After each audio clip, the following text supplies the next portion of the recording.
Tomé el autobús desde Puebla, rumbo a Ciudad de México. El viaje duró casi 3 horas, y durante todo el trayecto sentí una mezcla extraña de ansiedad y orgullo. Orgullo porque iba a compartir una cena con mi hija, Isabella, en su nuevo departamento de Polanco. Ansiedad porque intuía que no sería una noche fácil. El autobús se mecía entre curvas y rectas, atravesando campos de maíz y cerros verdes. Yo miraba por la ventana, recordando los viajes de cuando ella era niña, cuando bastaba con darle un pedazo de pan dulce para que se durmiera en mi regazo. Llegué a la terminal de autobuses y con paso lento salí a la calle. El bullicio de la ciudad me envolvió de inmediato. Claxones, vendedores ambulantes, gente apresurada. Levanté la mano y un taxi viejo se detuvo. El chófer, con una gorra deslavada, me miró por el retrovisor y preguntó: «¿A dónde va, don?». Le di la dirección en Polanco. Él silbó bajito, como sorprendido, y arrancó. El tráfico estaba insoportable. Entre los edificios iluminados que se alzaban como gigantes, la radio del taxi transmitía noticias sobre un escándalo de corrupción. Yo escuchaba en silencio, pensando en cómo cambian las cosas en este país y a la vez cómo todo parece repetirse. Finalmente llegamos. El edificio donde vivían Isabella y Julián era imponente, de cristal y acero, con un vestíbulo vigilado por guardias. Me acerqué al portón. El guardia tomó mi credencial y me observó de pies a cabeza, fijándose en mi traje viejo, de corte clásico. Noté su mirada inquisitiva, pero luego de unos segundos asintió y me permitió el paso. El ascensor de vidrio me llevó hasta el piso 20. Desde allí, las luces de la ciudad se extendían como un mar interminable. Cuando la puerta se abrió, Isabella ya me esperaba. Al verme, corrió a abrazarme. Su perfume suave, el mismo que alguna vez compartió con su madre, me llenó el pecho de ternura. Entré al departamento. Era amplio, moderno, con cuadros de artistas mexicanos en las paredes y muebles que yo nunca podría haber imaginado tener en mi casa de Puebla. Julián apareció desde la sala con una copa de vino en la mano. Me dio la mano con una sonrisa forzada. Su apretón fue frío, calculado. Sus ojos se detuvieron un instante en mi traje antes de apartarse, como si quisiera esconder una sonrisa burlona. La mesa estaba servida con manteles blancos, velas encendidas y copas de cristal. Los aperitivos eran camarones asados y una crema de elote. Nos sentamos, e Isabella salió de la cocina con el plato principal, mole poblano, preparado con esmero. Al probarlo, recordé de inmediato a su madre. Ese sabor era un puente al pasado. Julián, mientras me servía vino, soltó con tono de broma: «Ese traje debe ser tan antiguo como la receta del mole, ¿no?». No alcancé a contestar. Isabella lo interrumpió con un tono molesto: «Julián, por favor, no digas eso». Él rió fuerte, justificándose. Solo quería romper el hielo, estar alegres. Luego cambió de tema, aunque en realidad no cambió nada. Comenzó a hablar del banquete de bodas en el hotel de Polanco, de los 3 millones de pesos que costaría, de los invitados ilustres que asistirían, políticos, empresarios, artistas. Hablaba con entusiasmo, pero cada palabra suya sonaba más a ostentación que a emoción verdadera. Yo lo escuchaba en silencio, pero notaba que cada tanto sus ojos volvían a posarse en mi traje, como si todo lo que decía estuviera dirigido a hacerme sentir fuera de lugar. Isabella intentó suavizar la conversación. Me preguntó por mi salud, por el jardín de rosas en Puebla, por los vecinos de siempre. Yo respondí con calma, agradecido por su esfuerzo. Pero Julián no cedía. Rellenó su copa de vino, también la mía, y con voz más dura dijo: «Mi futura esposa merece una boda perfecta. No podemos permitir que ningún detalle lo arruine». Sus palabras cayeron pesadas, como plomo sobre la mesa. El sonido metálico de los cubiertos contra los platos se volvió más fuerte que cualquier otra cosa. Nadie hablaba. Isabela, al final, no aguantó más. Dejó la cuchara con fuerza sobre la mesa, lo miró con enojo y me tomó del brazo. «Vamos al balcón, papá». Salimos juntos. Desde allí, la ciudad brillaba inmensa bajo el cielo nocturno. Isabela me abrazó y con voz quebrada se disculpó por el comportamiento de su prometido. Yo le acaricié el hombro, sin decir mucho. No quería añadir más peso a su corazón. Regresamos a la sala. Julián estaba sentado, copa en mano, como si nada hubiera ocurrido. Sonreía, pero su mirada era de desafío. La cena terminó sin más palabras importantes. Nos despedimos con gestos corteses, casi mecánicos. Yo bajé en silencio por el ascensor. Salí al frío de la noche y tomé otro taxi rumbo a un hotel modesto, cerca de la terminal de autobuses. Mientras el taxi avanzaba, me quedé mirando las luces lejanas de Polanco que se desvanecían tras los cristales, y sentí en el pecho una mezcla amarga de tristeza y presentimiento. Esa fue la primera señal de que la boda de mi hija no sería un día de alegría, sino una prueba que pondría a prueba no solo mi paciencia, sino también mi dignidad como padre. A la mañana siguiente me desperté en la pequeña habitación del hotel del centro.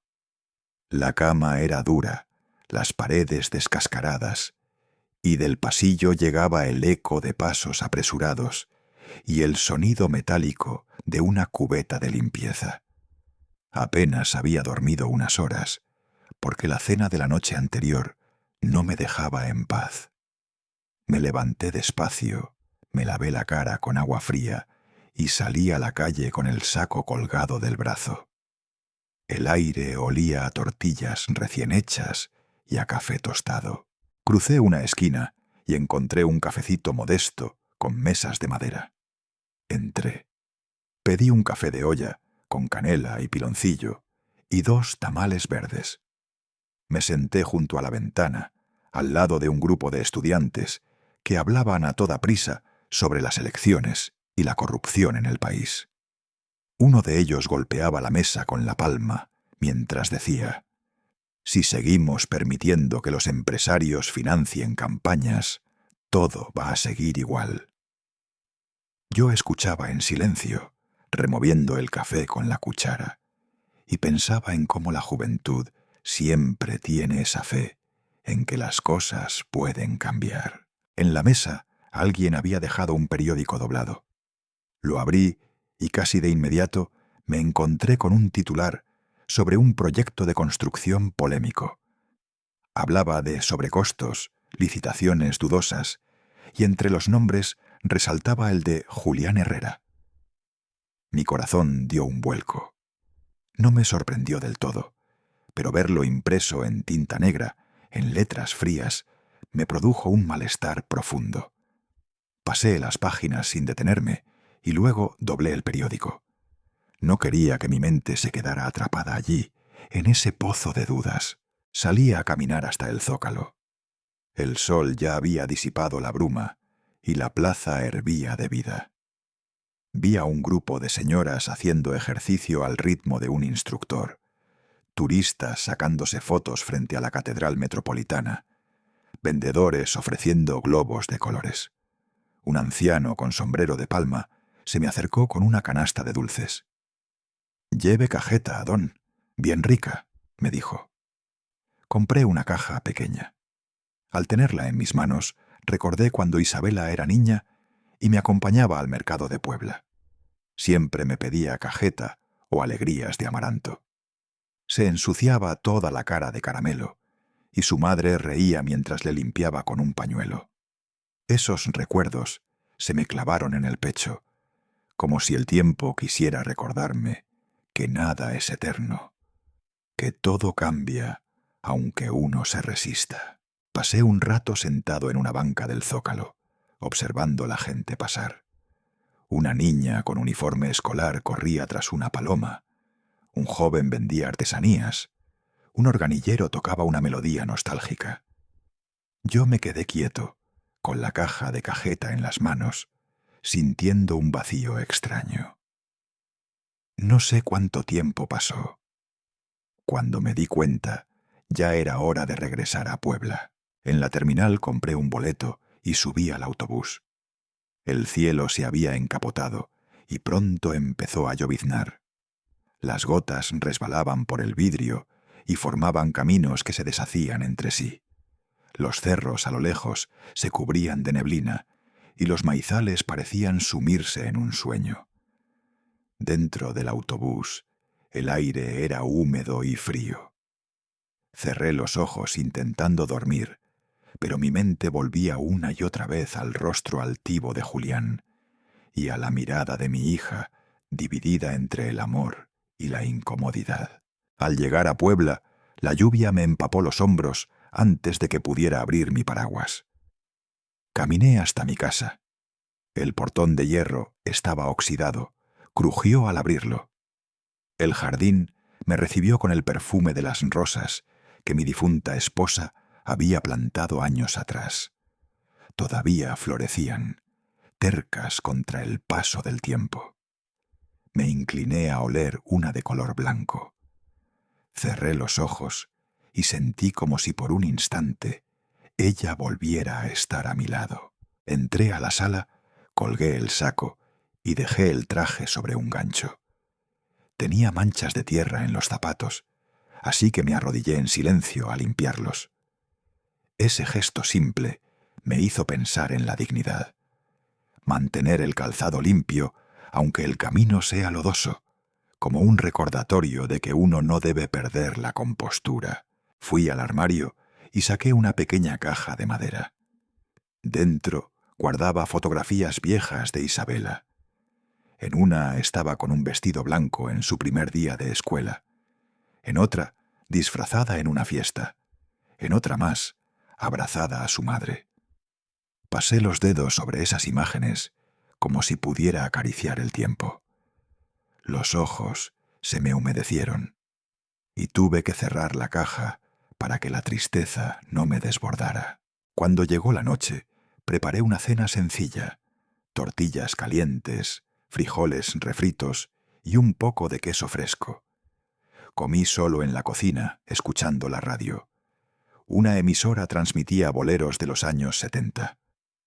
Las voces melancólicas llenaron la habitación, y de golpe volví a sentir la ausencia de mi esposa, como una herida que nunca cierra.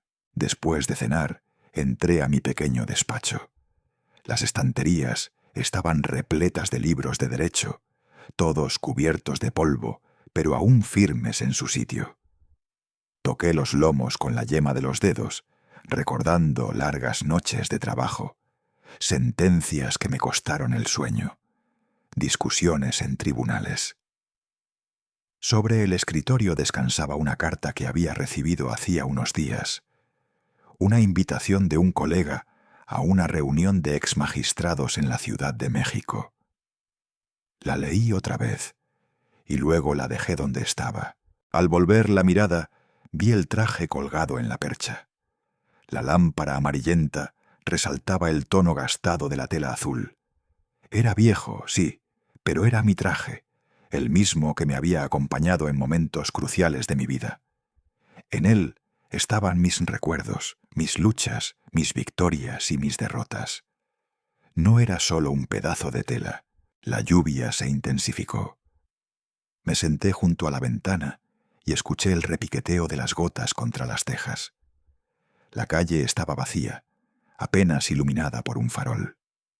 Me quedé allí, en silencio, repasando la cena de la noche anterior, la sonrisa tensa de Julián, la incomodidad de Isabella, mi propio silencio forzado. Todo volvía una y otra vez, como si el eco de esa noche no quisiera abandonarme.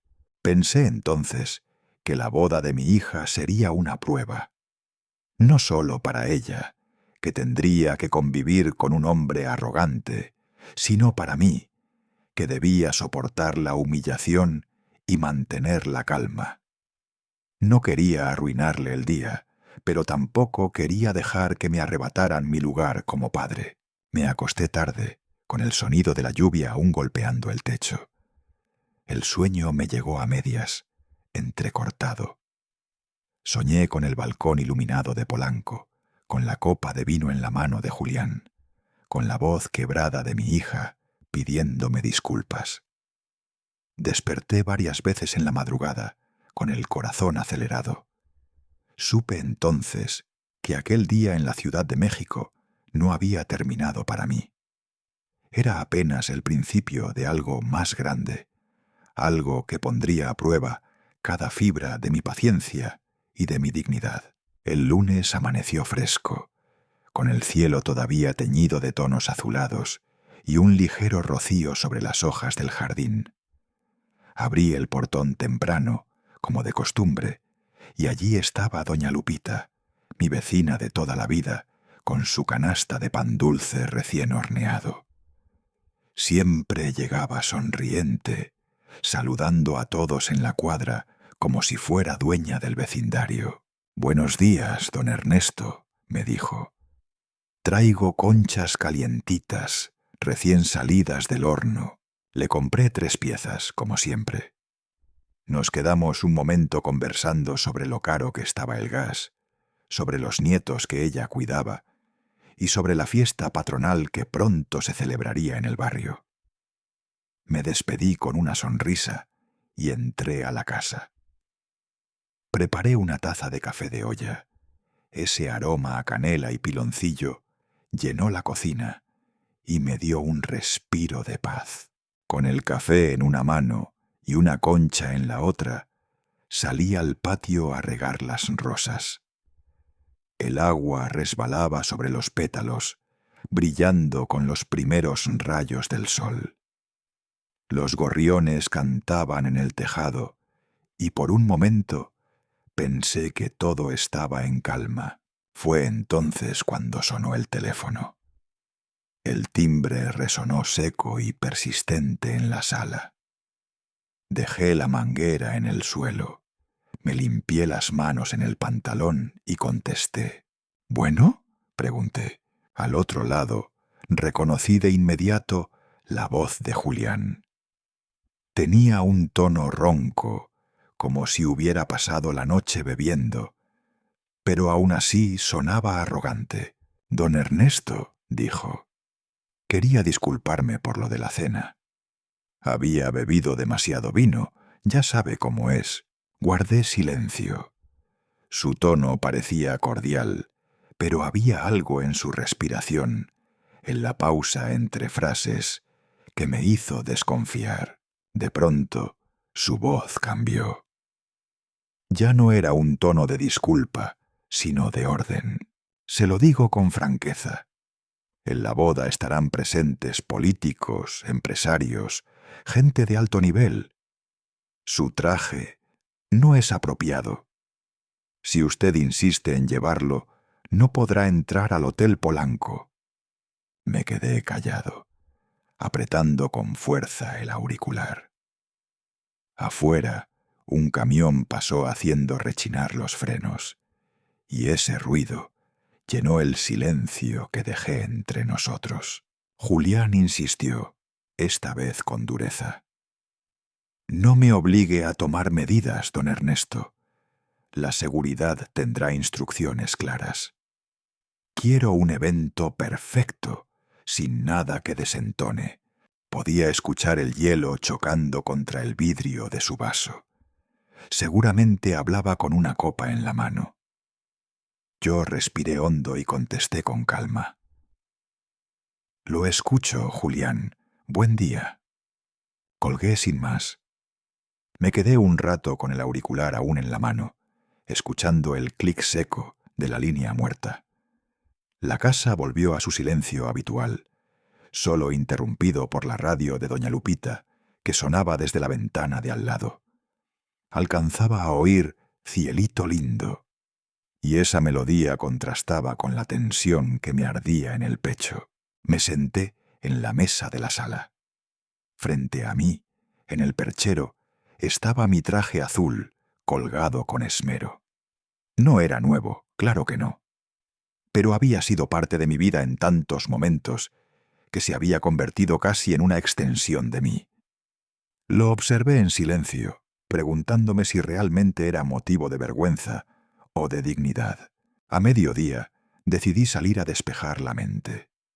Caminé hasta el mercado de Puebla, saludando a conocidos que me llamaban Profe Ernesto, un título que siempre me había acompañado. Compré jitomates, cebollas, chiles y un poco de pan. La gente del mercado me trataba con afecto sincero. Nadie allí me miraba con desprecio. Eso me reconfortó. De regreso, un niño me reconoció y me preguntó si aún daba clases de derecho en la universidad. Reí con suavidad y respondí que ya no, que ahora solo me dedicaba a cuidar mi jardín y leer. El niño se despidió corriendo y yo seguí caminando, con las palabras de Julián todavía resonando como eco en la cabeza. No podrá entrar. Por la tarde fui al taller de don Manuel, el sastre del barrio.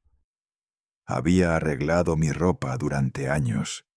Incluso había cosido vestidos escolares para Isabela. Al verme, sonrió con sinceridad. «Don Ernesto», exclamó, «qué gusto verlo». Le mostré mi traje. Lo extendió sobre la mesa, revisando costuras y botones. Con sus manos curtidas, alisó las solapas y dijo, «Está en buen estado. Solo necesita una buena planchada. Este traje aguanta más de lo que muchos piensan». Sentí un alivio extraño. Dejé el traje en sus manos y salí a dar una vuelta por la plaza central.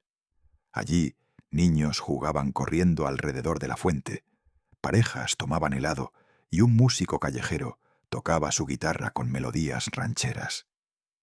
La vida parecía tan sencilla, tan clara, que me pregunté por qué Julián necesitaba tanto adornar la suya con lujo y soberbia. Cuando regresé al taller, don Manuel me entregó el traje envuelto en una bolsa de plástico. Estaba impecable, como nuevo. Le pagué y agradecí de corazón. Él me palmeó el hombro y me dijo, «A veces no es el traje el que habla de uno, sino la manera en que lo lleva puesto». Volví a casa con esas palabras resonando dentro de mí. Al entrar, colgué el traje en la sala. El sol ya se estaba ocultando detrás de los tejados, pintando las nubes de un color rosado intenso. Preparé un café de olla, me senté en el porche y me quedé mirando el traje colgado. El aire fresco de la tarde me acariciaba el rostro, pero en el pecho seguía ardiendo una mezcla de tristeza y rabia. Sabía que Julián había cruzado un límite. No era solo una opinión sobre un traje, era un intento de borrar mi presencia, de negar mi lugar como padre de Isabela. Me quedé allí hasta que anocheció, escuchando los sonidos del vecindario, los niños jugando en la calle, los vendedores ofreciendo elotes, las campanas de la iglesia cercana. Todo seguía su curso, excepto yo, atrapado entre la dignidad que debía defender y el temor de que ese día, el día de la boda de mi hija, se convirtiera en una batalla inesperada. Apreté la taza entre mis manos, bebí el último sorbo de café y supe que el traje no iba a quedarse colgado. Fuera cual fuera el precio, yo lo llevaría puesto, porque en él no solo estaba mi historia, sino también la memoria de mi esposa, la educación de mi hija y mi vida entera. Y con esa certeza me quedé en silencio, viendo cómo las sombras de la noche cubrían poco a poco el jardín de rosas, mientras el eco de la voz de Julián aún resonaba dentro de mí como una advertencia. Los días que siguieron parecieron, en apariencia, rutinarios. Me aferré a mi vida diaria como quien se sostiene de una cuerda en medio de un río crecido. Me levantaba temprano, con el canto de los gallos y el murmullo de la ciudad despertando, y me encaminaba al mercado a comprar lo necesario: verduras frescas, un poco de carne, pan. Los puestos me recibían con la algarabía de siempre, vendedores ofreciendo sus productos a gritos, el olor a chiles asados, el vapor de los tamales. Allí todos me llamaban Profe Ernesto, y esa costumbre me recordaba que al menos en mi ciudad aún tenía un nombre y un lugar. Por las tardes me sentaba en la sala con el periódico extendido frente a mí. Cada día encontraba, sin falta, un artículo sobre la boda de Julián e Isabela. Había fotografías del Hotel Polanco, reportajes sobre los proveedores de flores, de banquetes, de música. Mencionaban la lista de invitados como si se tratara de un evento de Estado: ministros, senadores, actores famosos, empresarios influyentes. Y sin embargo, nunca aparecía mi nombre. Ni una sola línea que indicara que el padre de la novia existía. Esa omisión dolía más que cualquier insulto directo. Recuerdo que un martes por la tarde, mientras leía una de esas crónicas, escuché el rechinar de la reja. Era don Ricardo, mi viejo amigo y colega de la Facultad de Derecho. Traía bajo el brazo un libro recién publicado sobre jurisprudencia constitucional. «Ernesto», me dijo con una sonrisa cansada, «pensé que este libro te interesaría». Lo invité a pasar al patio. Preparé atole con canela y nos sentamos bajo la sombra del naranjo. Conversamos un buen rato. Él, entre sorbo y sorbo, bromeó: «Parece que tu futuro yerno es más famoso que cualquiera de nosotros. Sale en todos los diarios». Yo sonreí apenas, bajando la vista hacia mi taza. No quise darle entrada a mis pensamientos. Cambié de tema, preguntándole por su salud, por sus nietos. Hablamos de nuestros años en la facultad, de las sentencias que nos marcaron, de lo mucho que había cambiado la justicia en el país. Pero en mi interior, las palabras de Julián seguían resonando, como una espina clavada. Al día siguiente, viajé a la Ciudad de México para asistir a una reunión de exmagistrados. El evento se realizó en un viejo salón universitario, con paredes altas y retratos de juristas ilustres. Apenas crucé la puerta, varias manos se tendieron hacia mí. «Don Ernesto, ¿cuánto tiempo?», me dijeron con entusiasmo. Hubo abrazos, palmadas en la espalda y una alegría sincera de volver a vernos después de tantos años. En medio de la charla, uno de ellos me preguntó si asistiría a la boda de mi hija. «Por supuesto», respondí con firmeza. Todos me felicitaron. Algunos murmuraron comentarios sobre la buena fortuna de Isabela al casarse con un hombre tan reconocido en el mundo de los negocios. Yo sonreí, sin añadir nada más. Sentí en sus voces un matiz que no me agradó: la admiración por el dinero, no por el carácter. De regreso a Puebla, la carretera estaba bordeada de puestos donde campesinos vendían flores. En un alto me acerqué a un vendedor y compré un ramo de rosas blancas. El aroma fresco me acompañó hasta llegar al cementerio. Caminé hasta la tumba de mi esposa y deposité las flores sobre la lápida. Pasé los dedos sobre su nombre grabado en piedra y susurré: «El día de nuestra hija se acerca. Ojalá estuvieras aquí para verla». La tarde se volvió gris, con nubes bajas cubriendo las colinas. Regresé a casa con el corazón apretado, sintiendo la soledad más pesada que nunca. Un par de días después, recibí una llamada de Isabella. Su voz sonaba feliz, cargada de ilusión. Me contó sobre su vestido de novia, sobre las flores que adornarían el salón, sobre los ensayos con la música. Yo la escuchaba en silencio, sonriendo a pesar de la punzada en mi pecho. La felicité, la animé, le dije que estaría hermosa.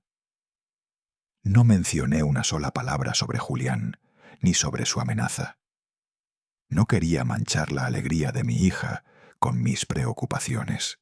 Esa misma noche, en mi escritorio, hice una lista de posibles regalos.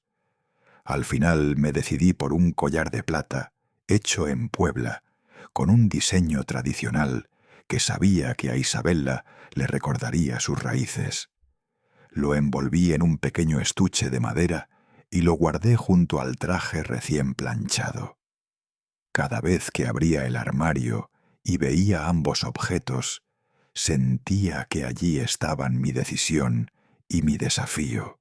Pasaron los días y cada uno de ellos repetía un mismo ritual. Por las mañanas iba al mercado, por las tardes hojeaba los periódicos y por las noches encendía la radio para escuchar música, boleros, rancheras, incluso programas de noticias. A veces me sorprendía a mí mismo, dejando de prestar atención a las canciones, para imaginar cómo sería la boda, cómo me mirarían los invitados, cómo reaccionaría Julián al verme entrar. Una mañana salí a caminar hasta la plaza principal. Allí encontré a un grupo de vecinos ensayando bailes tradicionales para las fiestas del 5 de mayo. Había jóvenes vestidos con trajes de charro y muchachas con faldas amplias llenas de colores.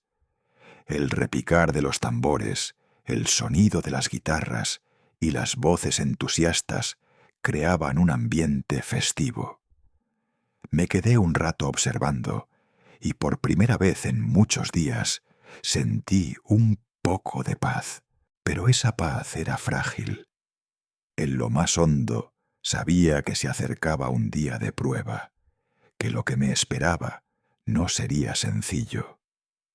Miré hacia el cielo azul, escuché las risas de los danzantes y pensé que la vida siempre mezcla la belleza con el dolor. Volví a casa con paso lento. En el camino me crucé con un par de vecinos que me preguntaron si estaba emocionado por la boda. Respondí con cortesía, pero mi voz sonó más apagada de lo que pretendía. Ya en mi sala volví a abrir el armario y contemplar el traje. Lo acaricié con la mano, como si fuera un viejo compañero. Así transcurrieron los días de espera, con la rutina como refugio, con los recuerdos como compañía, y con un presentimiento constante que no me dejaba dormir en paz. Sabía que se acercaba un momento crucial, y aunque intentaba convencerme de que todo saldría bien, en el fondo presentía que la boda de Isabella sería también el escenario de mi propia prueba, el lugar donde tendría que enfrentarme no solo a Julián, sino también a mis propios temores y a la sombra de la soledad que me acompañaba desde la partida de mi esposa. Me desperté antes del amanecer, con el canto fuerte del gallo de mi vecino. El cielo de Puebla aún estaba cubierto por una bruma suave, y el aire frío se colaba por las rendijas de la ventana. Salí al patio con la escoba en mano y barrí las hojas secas mientras respiraba profundamente ese olor húmedo y limpio de la mañana. Encendí la estufa y preparé café de olla. El aroma de la canela y el piloncillo llenó la cocina, impregnando las paredes de un calor reconfortante. Mientras bebía la primera taza, mordí un pan dulce que había sobrado del día anterior. La radio, encendida en un rincón, transmitía canciones de mariachi alegres, como si quisiera recordarme que, aunque el día me pesara en el corazón, era un día de fiesta. Subí a mi habitación y abrí el armario. Allí estaba el traje azul, colgado con paciencia, esperándome. Lo extendí sobre la cama y pasé la mano sobre la tela, alisando cada pliegue con cuidado, como si ese gesto fuera suficiente para borrar las arrugas de los años. Elegí una corbata azul oscura y saqué del zapatero los viejos zapatos que había lustrado la noche anterior hasta hacerlos brillar. Antes de vestirme, encendí una vela en el pequeño altar donde reposaba la fotografía de mi esposa. Me incliné hacia la imagen y susurré con voz entrecortada: «Hoy es el gran día de nuestra hija. Desearía que pudieras verla. Estaría tan hermosa». Me puse el traje con calma, ajusté la corbata frente al espejo, y aunque las canas y las arrugas me devolvían un reflejo marcado por el tiempo, sentí que mi dignidad seguía intacta. Guardé en mi bolso de mano el estuche de madera con el collar de plata. Cerré el armario y apagué la vela antes de salir. Cerré el portón de la casa con llave y llamé un taxi que me llevó a la terminal de autobuses. Subí al camión rumbo a la Ciudad de México. El viaje me pareció más largo que de costumbre. A través de la ventana observaba los campos de maíz extendiéndose hasta donde la vista alcanzaba. Algunos niños jugaban cerca del camino y al ver pasar el autobús levantaban la mano en señal de saludo. Yo respondía con un gesto leve, como si ellos, sin saberlo, me desearan suerte en esa jornada que yo presentía difícil. Llegamos a la capital cerca del mediodía. El tráfico estaba insoportable, con claxones que no paraban y vendedores ambulantes ofreciendo de todo entre los autos detenidos. Tomé un taxi viejo, cuyo conductor, con gesto cansado, murmuraba sobre lo caro que estaba el combustible y lo difícil que era ganarse la vida. Apenas le respondí, absorto en mis pensamientos. Al avanzar por Paseo de la Reforma, vi ondear las banderas de México a lo largo de la avenida. El sol caía de lleno sobre la estatua del Ángel de la Independencia, y por un instante sentí un orgullo sereno de pertenecer a este país lleno de contradicciones. El taxi se detuvo finalmente frente al Hotel Polanco. El edificio era majestuoso, con sus puertas de cristal, sus columnas adornadas y un arco cubierto de flores blancas que anunciaba el acontecimiento. El sonido de un cuarteto de cuerdas se filtraba desde el interior, mezclándose con el murmullo de los invitados que llegaban. Un valet joven corrió a abrirme la puerta. Me saludó con respeto y me entregó un boleto de estacionamiento, aunque yo no tenía coche propio. Agradecí con un gesto y comencé a subir los escalones de mármol que conducían al vestíbulo. A ambos lados, empleados uniformados daban la bienvenida a los invitados. Me detuve un instante en la entrada. Vi a las mujeres descender de lujosos automóviles, vestidas con trajes de gala resplandecientes, y a los hombres luciendo trajes de diseñador. Reconocí algunos rostros que había visto en la televisión: empresarios, políticos, incluso un par de artistas de renombre. Me acomodé la corbata y respiré hondo antes de entrar al salón principal. El interior era deslumbrante: techos altos con lámparas de cristal, mesas vestidas con manteles de lino y arreglos florales enormes en cada rincón. El aroma de las orquídeas blancas y las rosas rojas impregnaba el aire. El sonido de un violín acariciaba el ambiente, acompañado por un piano que tocaba suavemente. Y entonces, entre toda aquella opulencia, vi a Isabela. Caminaba hacia mí, envuelta en un vestido blanco que parecía hecho de luz. Sus ojos brillaban y al verme aceleró el paso hasta abrazarme con fuerza. «Papá, viniste», dijo con la voz quebrada. Sentí sus lágrimas en mi hombro y apreté los labios para contener las mías. Le entregué la pequeña caja de madera.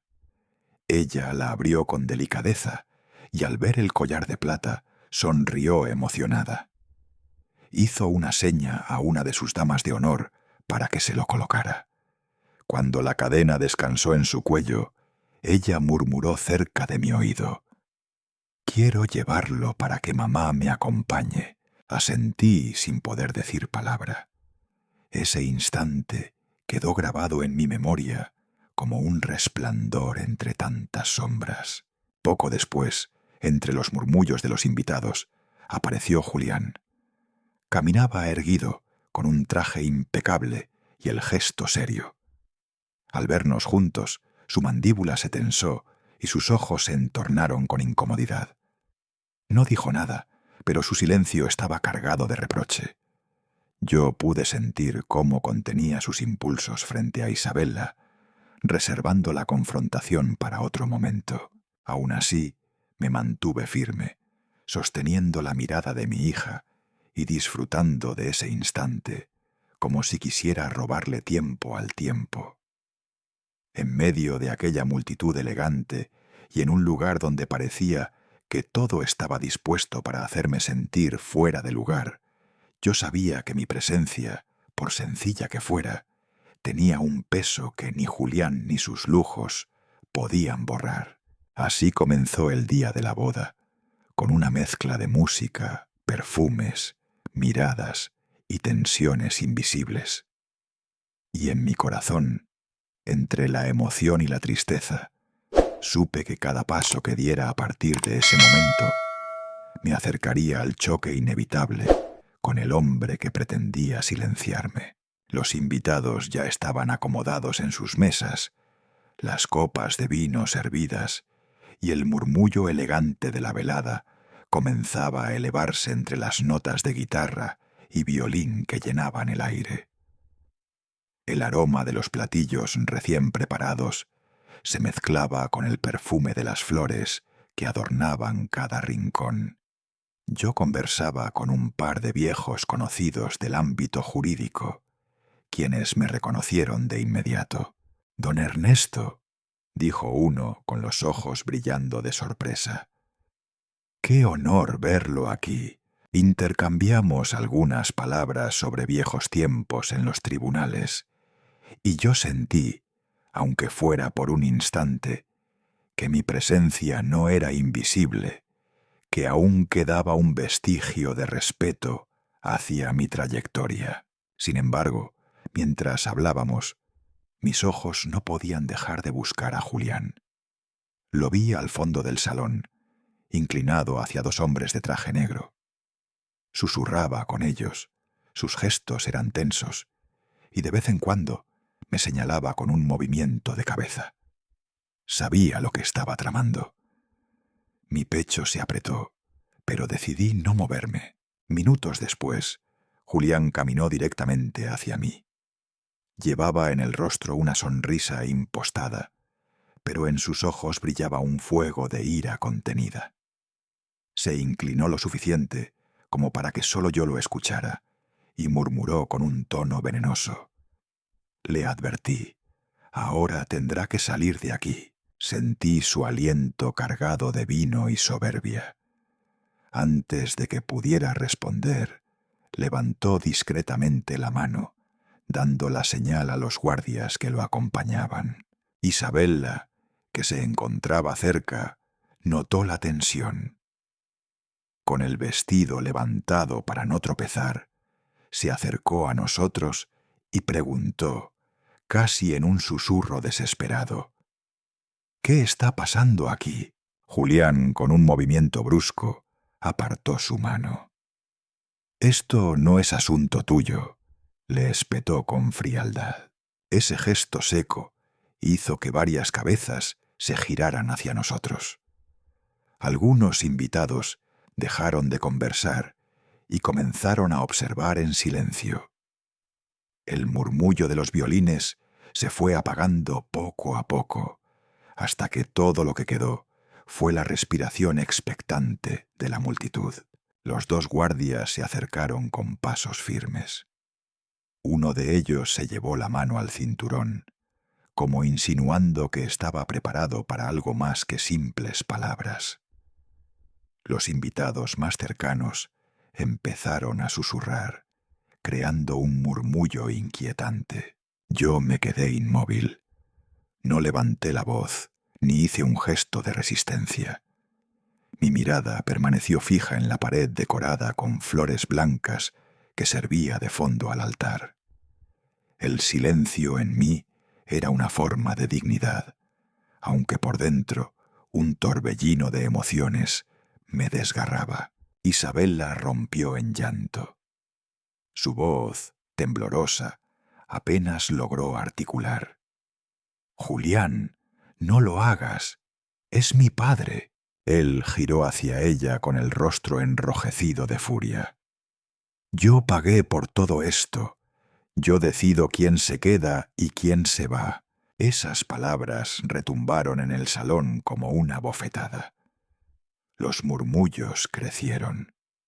Algunos invitados se levantaron de sus asientos, otros se quedaron expectantes, sin atreverse a intervenir. Uno de los guardias extendió la mano hacia mi hombro. Pude sentir el peso de la inminencia, el instante en el que todo podía quebrarse. Pero justo entonces, una voz profunda y firme atravesó la tensión como un rayo. «Un momento», era el jefe de seguridad del hotel, el señor Morales. Su presencia imponía respeto. Un hombre alto, robusto, con el cabello canoso peinado hacia atrás y un traje perfectamente ajustado. Caminó con calma hasta colocarse entre los guardias y yo. Los murmullos se transformaron en un silencio expectante. Julián, al verlo, alzó la voz con una autoridad desesperada. «Haga su trabajo. Sáquelo de aquí ahora mismo». La sala entera contuvo el aliento. Incluso los meseros que iban y venían con bandejas se detuvieron. Yo escuché el sonido claro de una cuchara cayendo dentro de una copa de cristal, amplificado por el silencio que se extendía como un manto sobre todos nosotros. Morales inclinó apenas la cabeza, como si obedeciera. Dio un par de pasos hacia mí. Sentí a Isabella aferrarse a la manga de mi saco, temblando.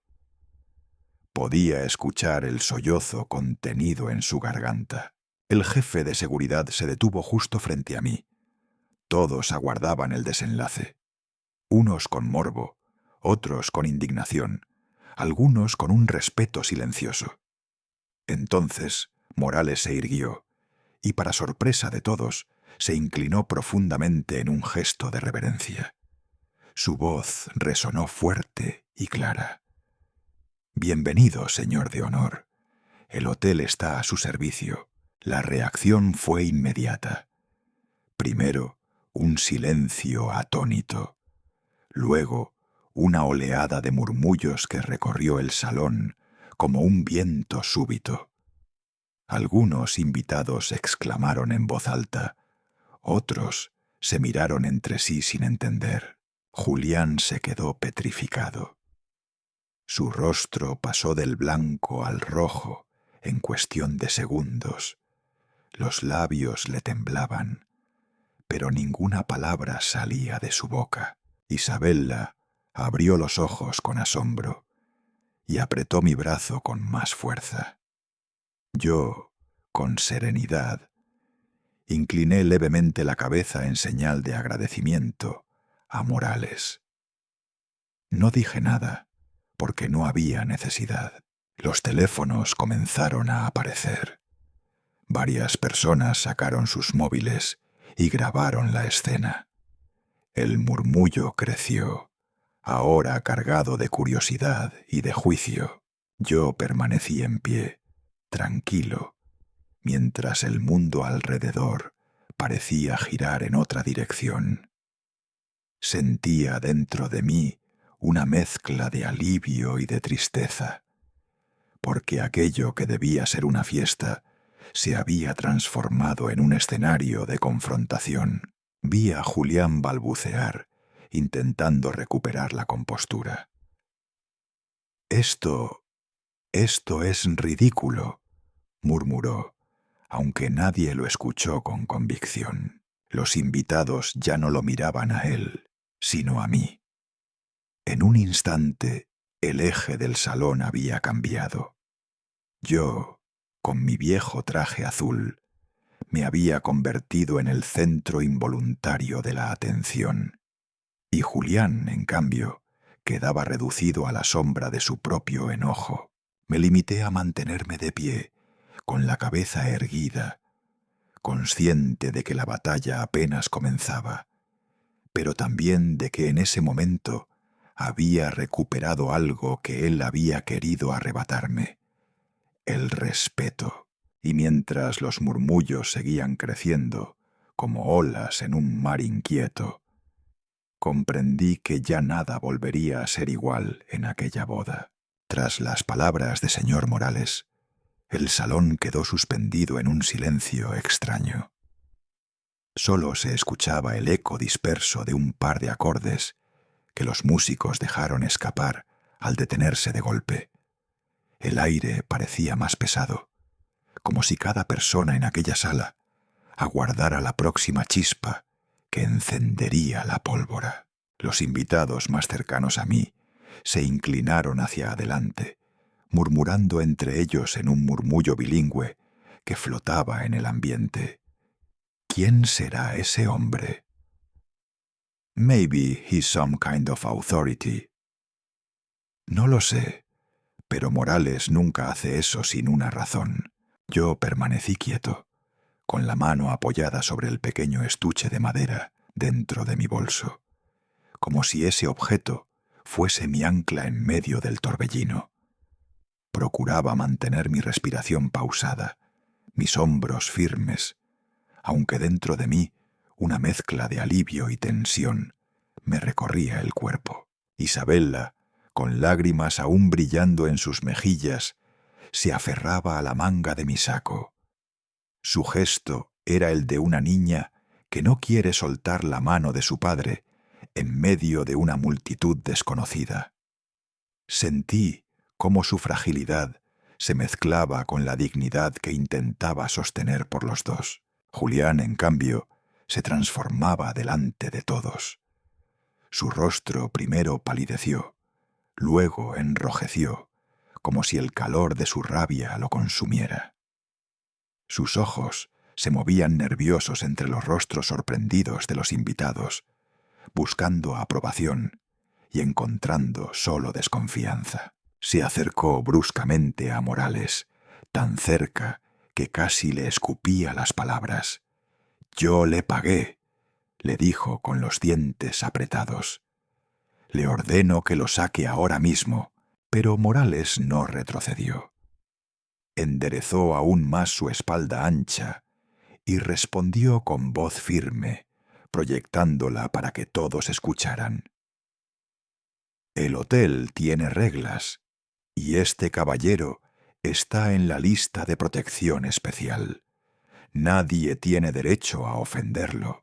El murmullo se multiplicó como una ola que recorre la playa. ¿Protección especial? ¿De qué habla? Debe ser alguien importante. El desconcierto se convirtió en curiosidad, y la curiosidad en un rumor que amenazaba con salirse de control. En ese instante, un fotógrafo independiente, que había sido invitado para cubrir la boda, sacó su cámara y comenzó a disparar ráfagas de fotos. El sonido del obturador y el destello de los flashes iluminaron los rostros tensos, como si se tratara de una escena sacada de un noticiario. Otros invitados, siguiendo el ejemplo, levantaron sus teléfonos móviles. Los destellos blancos se mezclaban con los reflejos de los candelabros de cristal. Isabella giró hacia Julián, su voz quebrada, pero lo bastante fuerte para atravesar el salón. «Estás humillando a mi padre, aquí, en nuestra boda». Su maquillaje corría por las mejillas, y el dolor en su expresión conmovió a varias de las mujeres presentes, quienes intercambiaron miradas de desaprobación hacia Julián. Alguna incluso negó con la cabeza, murmurando un «pobre muchacha». Julián, descontrolado, golpeó con violencia la mesa más cercana. El estrépito de las copas rompiéndose y el vino tinto derramándose sobre el mantel blanco provocó un grito ahogado entre los invitados.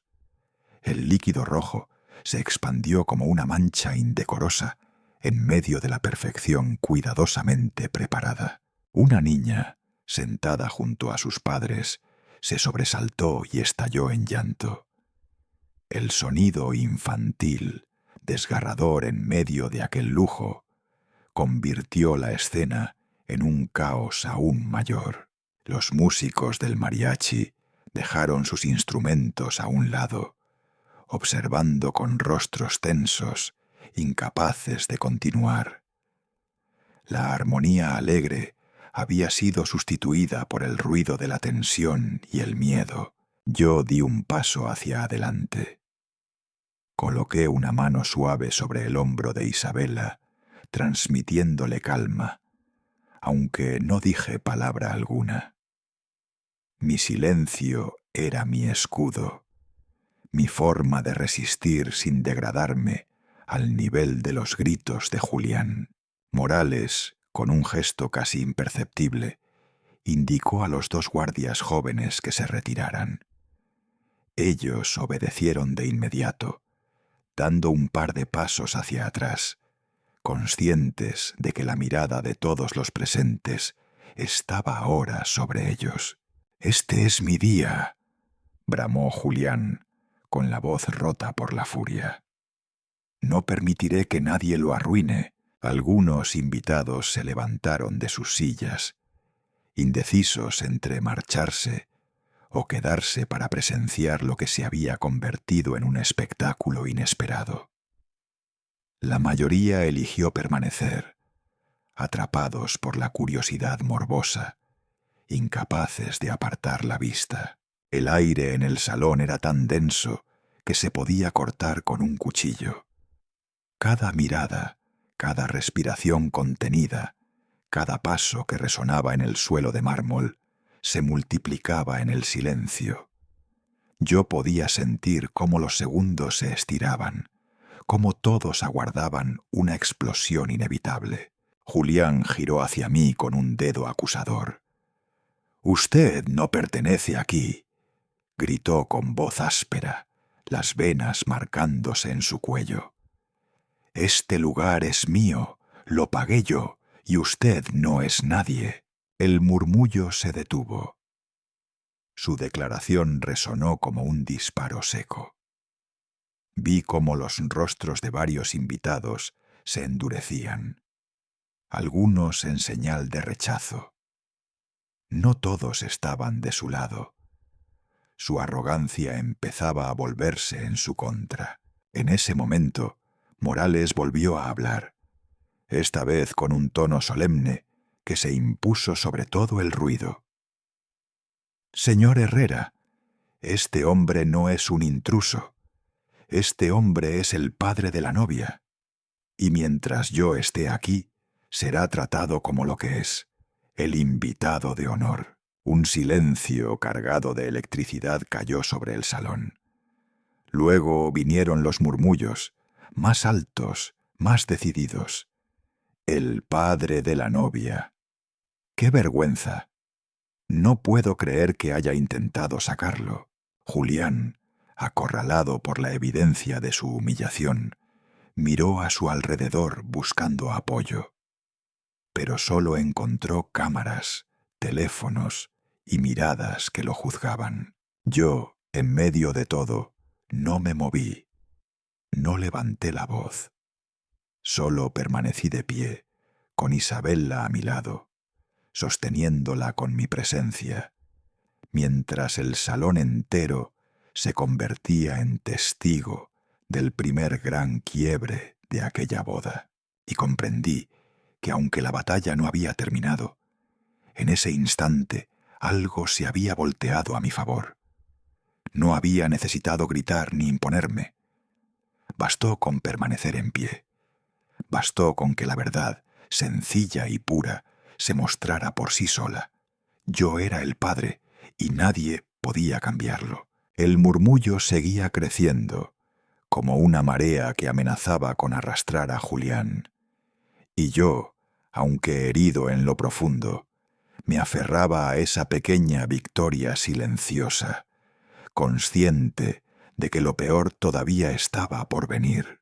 El eco de los gritos de Julián aún retumbaba en el salón, cuando, desde el fondo, se escuchó una voz grave y temblorosa que cortó el aire como un cuchillo.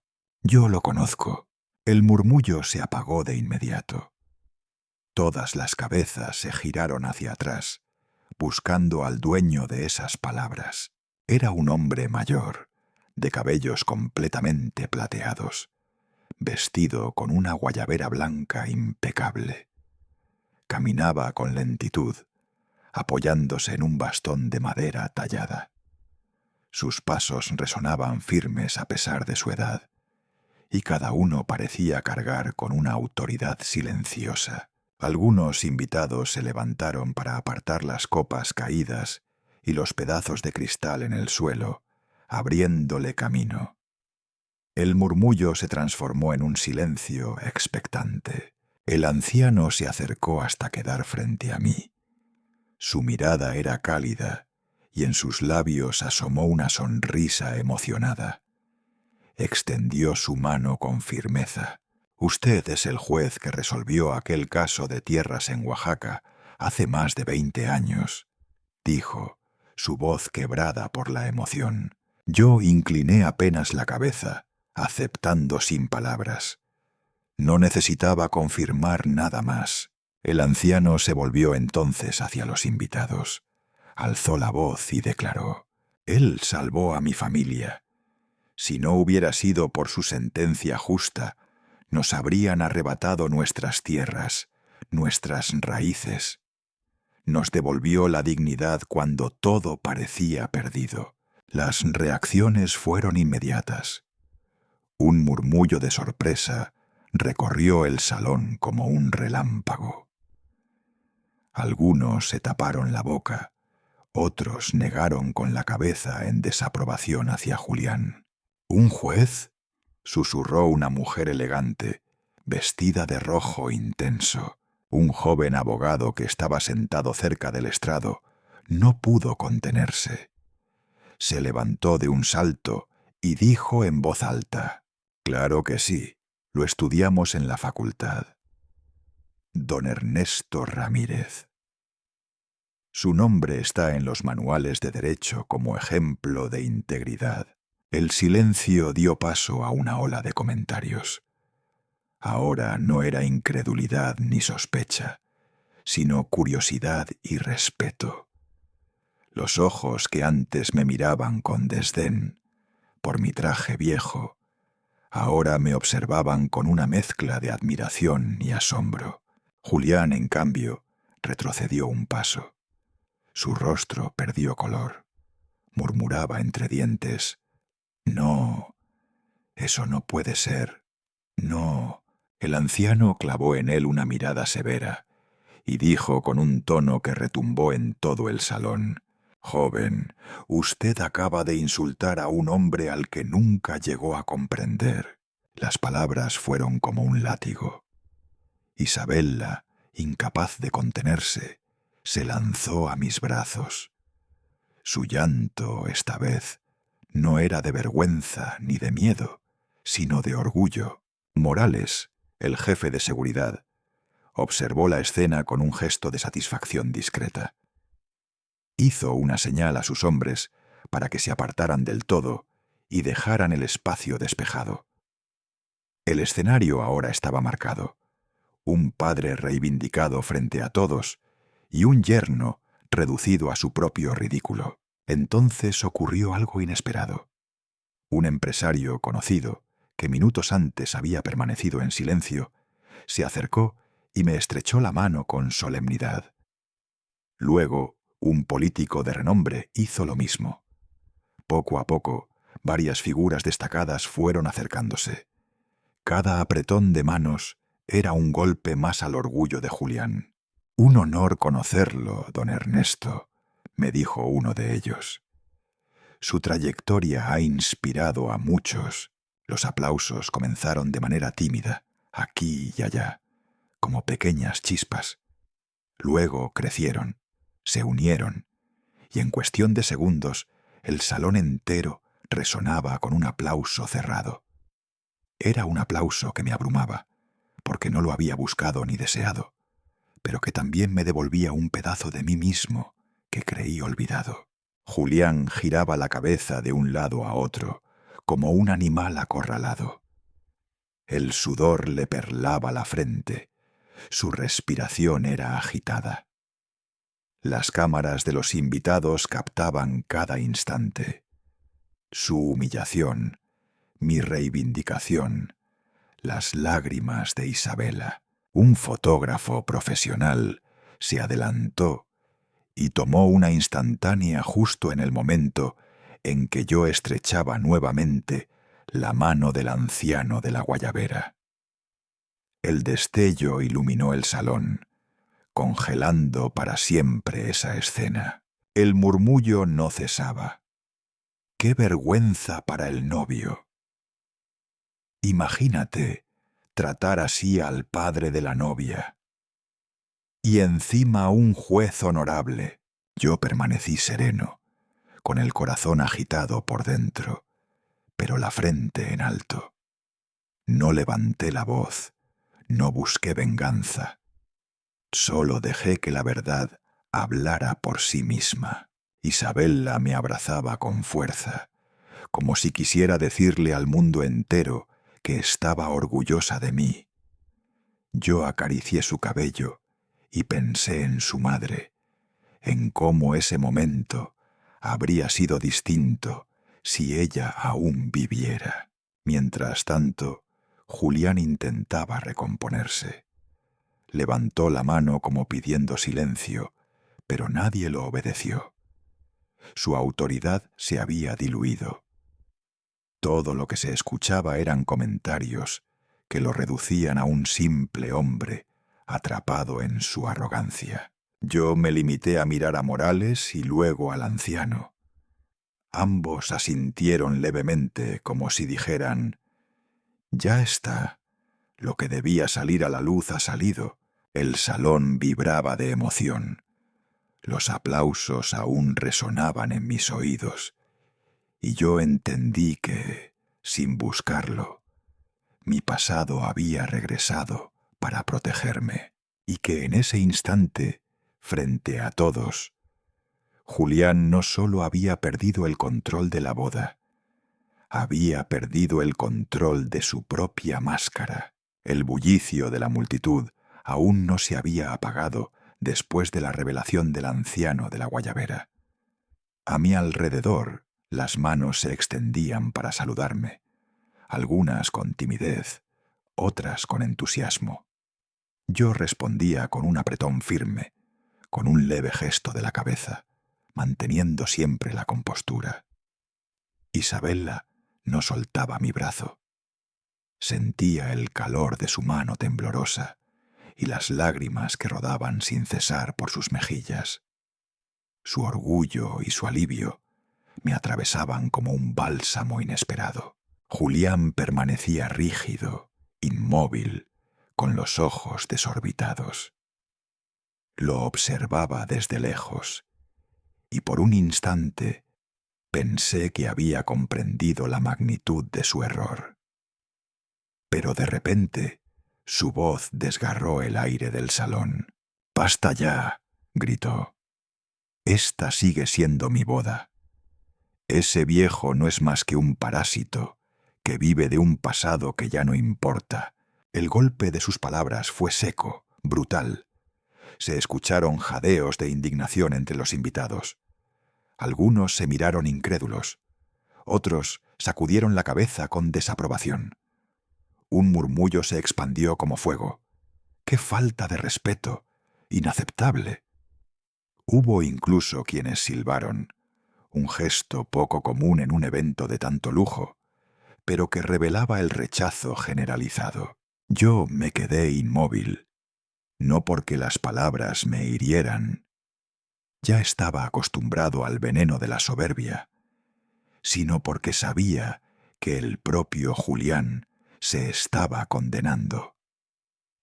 Lo vi perder el control frente a todos, incapaz de contener la rabia que lo dominaba. En ese momento, las enormes puertas de madera del salón principal se abrieron de par en par. El ruido de las bisagras reverberó como un trueno y el murmullo se apagó al instante. Un grupo de hombres vestidos con trajes oscuros entró en formación impecable. Caminaban con paso firme, los rostros serios, como si vinieran a imponer orden en un tribunal. Delante de ellos avanzaba una mujer de porte imponente, vestida con un traje sastre azul marino perfectamente entallado. El silencio se rompió con un murmullo que recorrió todo el salón. «Es la magistrada Ortega, la presidenta de la Suprema Corte». El impacto fue inmediato.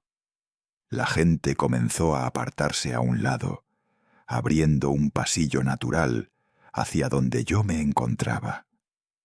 Era como si la sala se transformara en una corte improvisada, y cada invitado supiera instintivamente que debía ceder el paso. Camila Ortega caminaba con serenidad, su cabello corto perfectamente peinado, sus gafas enmarcando una mirada aguda, penetrante. Sus ojos recorrían la sala como si cada detalle quedara registrado en su memoria. El murmullo se redujo a un silencio expectante, denso, casi solemne. Morales, el jefe de seguridad, fue el primero en reaccionar. Se adelantó un par de pasos, inclinó ligeramente la cabeza y saludó. «Bienvenida, magistrada». Ella apenas asintió, sin detener el paso. Con un gesto leve de la mano, indicó a los guardias que mantuvieran la calma. No había prisa ni violencia en su andar, solo autoridad incuestionable. Cuando llegó hasta mí, se detuvo. Sentí sus ojos sobre los míos, y por un instante el bullicio de la sala desapareció.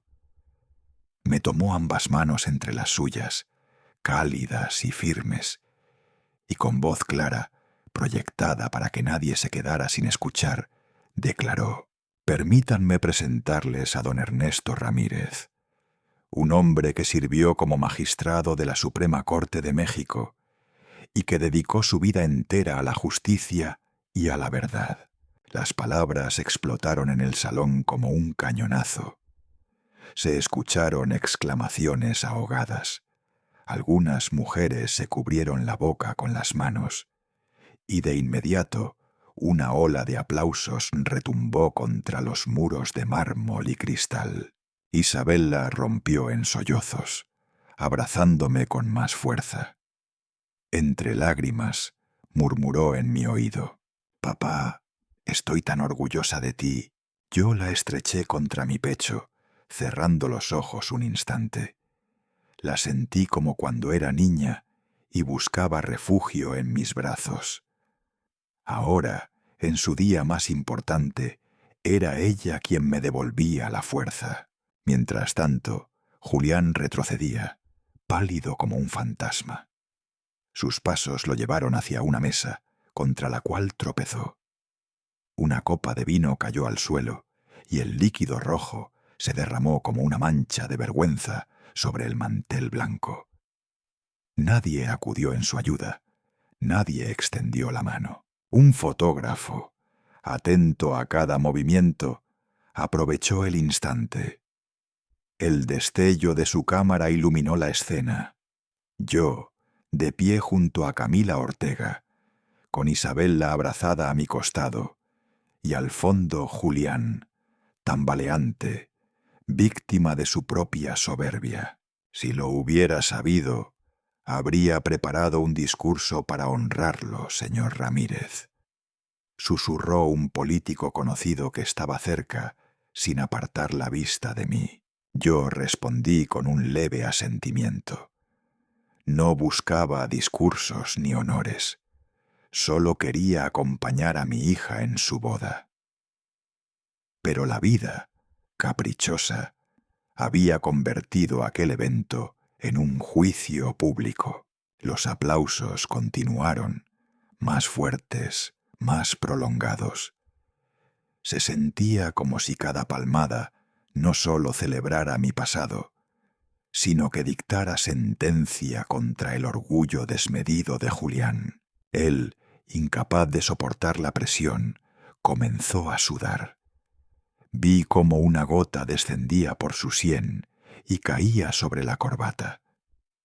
Sus labios temblaban, buscaba palabras, pero nada coherente salía de su boca. Yo permanecí firme, respirando hondo. Por dentro, mi corazón se debatía entre la tristeza y el alivio. Tristeza, porque el día de mi hija se había contaminado con tanta tensión. Alivio, porque la verdad había emergido, aunque yo jamás la hubiera buscado. El murmullo volvió, pero ya no era de sospecha ni de burla, sino de admiración y respeto. Escuché frases que me hicieron estremecer. Un juez íntegro, qué honor estar aquí. Imagínate toda una vida dedicada a la justicia. Y el novio, incapaz de ver lo que tenía delante. Yo no pronuncié discurso alguno. Solo estreché la mano de la magistrada Ortega y agradecí con una mirada. Ella, con la serenidad que la caracterizaba, me devolvió un gesto de respeto. El salón entero vibraba como si se tratara de una corte abierta. Y en el centro, sin proponérmelo, yo era el testimonio viviente de que el tiempo puede desgastar los trajes, pero no la dignidad. Y mientras los aplausos seguían resonando como un eco interminable, comprendí que Julián había perdido mucho más que su compostura. Había perdido el respeto de todos. El eco de los aplausos se fue apagando poco a poco, como un oleaje que se retira después de haber golpeado con fuerza la orilla. Sentí que mis pasos resonaban más fuertes de lo normal, mientras me adelantaba hacia el centro del salón. No necesitaba micrófono, ni escenario, ni atril. El silencio era tan absoluto que bastaba mi voz natural para ocupar cada rincón de aquel espacio lleno de flores, luces y rostros expectantes. Respiré hondo y miré alrededor. Había ojos brillantes por la emoción, miradas de sorpresa, gestos de aprobación. Me detuve un instante y con la voz serena pero firme dije: no he venido aquí a presumir de nada. He venido únicamente como padre, con el deseo más simple y más profundo: presenciar la felicidad de mi hija. Hubo un murmullo breve, como un suspiro colectivo. Vi a Isabella cubrirse la boca con las manos, los ojos anegados de lágrimas. Me miraba como cuando era niña, como si cada palabra mía fuese un refugio. Dirigí entonces mi vista hacia Julián. Estaba encorvado, con la cabeza gacha, como si quisiera esconderse de la realidad. Lo observé unos segundos, en silencio, esperando que levantara la mirada. No lo hizo. Entonces continué. Uno puede comprar flores, puede pagar música, puede llenar las copas de vino más caro. Pero el respeto no se compra. La dignidad no depende del precio de un traje, sino de cómo tratamos a los demás. El murmullo volvió, esta vez cargado de aprobación. Algunos invitados asintieron con fuerza. Otros llevaron una mano al pecho, como si mis palabras les hubieran tocado algo hondo. Una señora mayor, a quien no conocía, incluso murmuró: «¡Qué verdad más grande!».